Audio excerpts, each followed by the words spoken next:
piutang kita saldonya segini nih. Ya. Nah, ini nanti kita jabarkan ke dalam buku besar pembantu. Ya. Di buku besar utama di sini tertulis.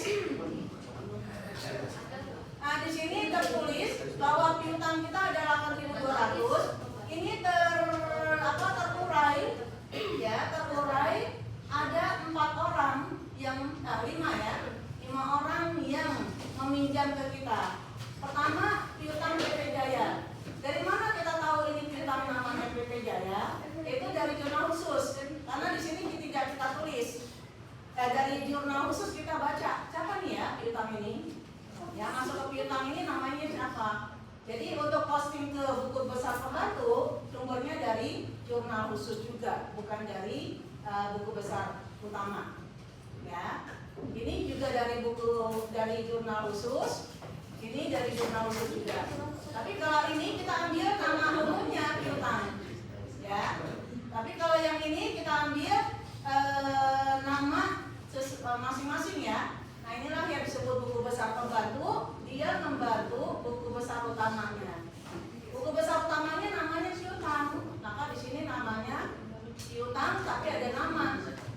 Ya, ada namanya nih, PT Jaya, PT Pelita, PT Petan, PT Citra.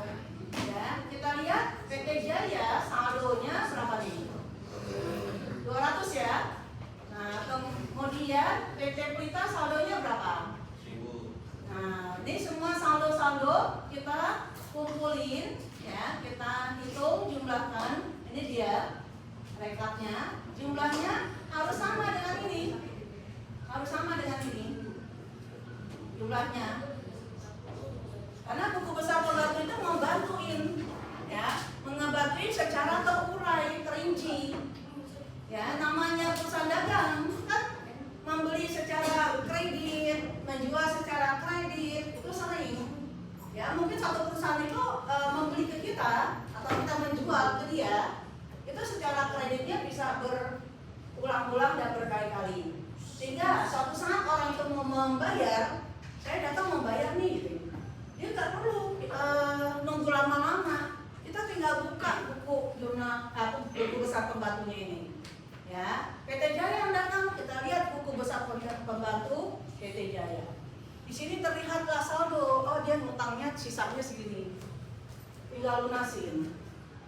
Ya, kalau kita nggak bikin buku besar pembantu, tahunya dari sana aja, itu nggak tahu di situ.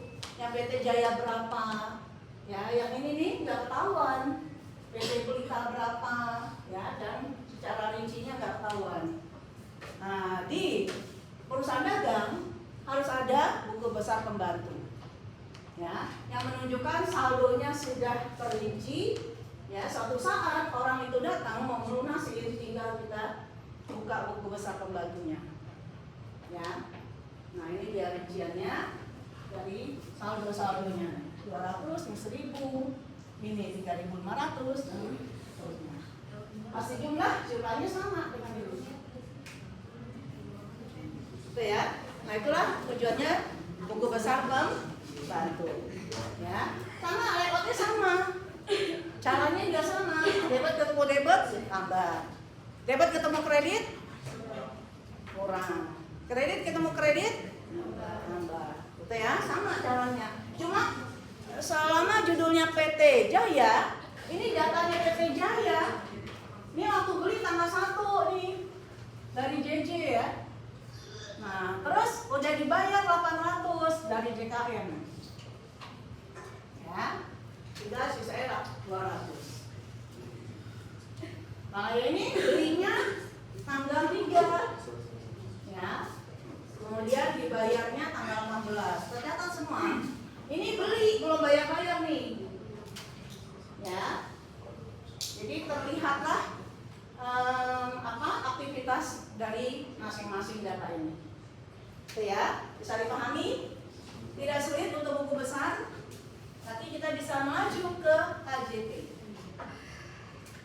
Bisa maju KJP? Atau mau latihan dulu? Yang buku besar pembantu latihan dulu ya. Cari dulu soalnya.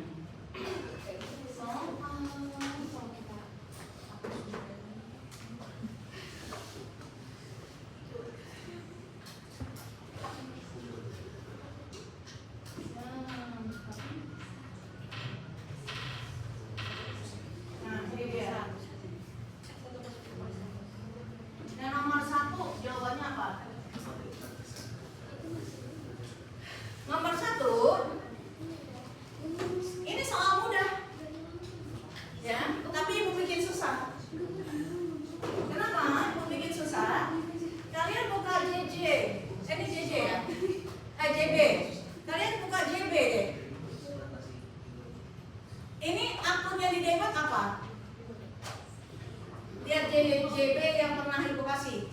Iya, JB-nya. Debitnya apa? Kreditnya apa? Karena yang disatuin berarti debitnya 1, kreditnya 1. Akun yang di debit apa? Piutang. JB. Ini JB nih. Yang di debit apa?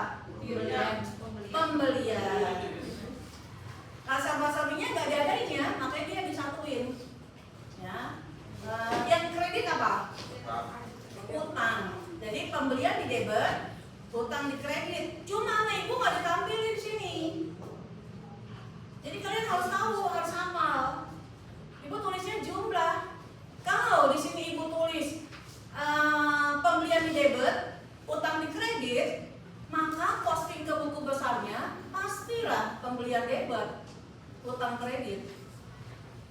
Ya kan? Karena datanya ini pembelian di debit, utang di kredit.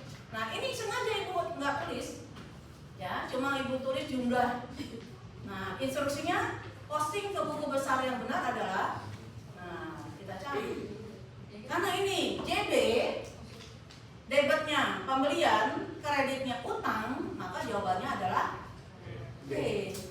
Angkanya ini yang diposting tuh ini, nggak satu-satu tapi jumlahnya. Nah, jadi ini jawabannya D. Ya. Jawabannya Bu? Ini satu aja. Oh, kalau 2 gimana? Kan satu nomor, ya satu. Jadi kalau misalnya nomor 2, jawabannya E. Nah, berarti 2 kali. Nah, Bin baca Bu. Kok nggak asik sih? Kayak jalan di bedrock. Nah, nomor 2. Bisa dong nomor 2.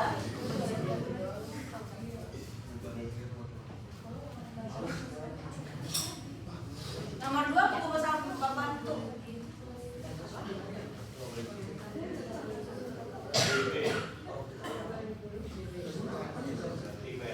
Kalau buku besar pembantu yang dibuat itu pembeliannya apa utangnya? Itu buku besar pembantu dari pembelian kan? Kan akunnya ada pembelian dan utang kan? Pembelian di debit, utang di kredit.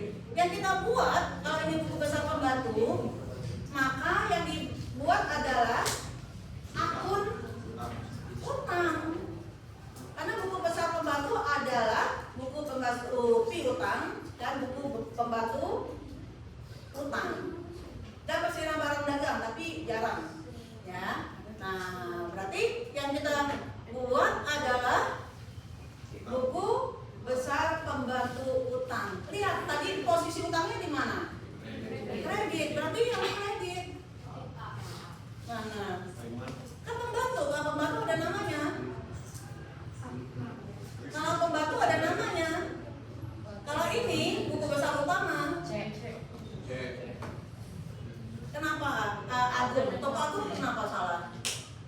Karena debit ya. Kalau utang di kredit. Di sini kan utang di kredit. Terus kenapa D salah? Kalau kamu memilih C, kenapa D salah? Karena di debit juga kan? Oh, piutang ya. Karena piutang. Kenapa yang E salah? Karena piutang. Paham? Paham? Nah, di buku cetak ada soalnya. Silakan dikerjakan. Kerja ini Ibu tidak batasi. Selama kalian sudah ngerjain 20 soal, Ibu catat 20. Selama kalian sudah ngerjainnya 10 soal, Ibu catatnya 10. Ya, tidak Ibu batasin, kerjain aja. Gue sih bawa kwitansinya ya. Bisa.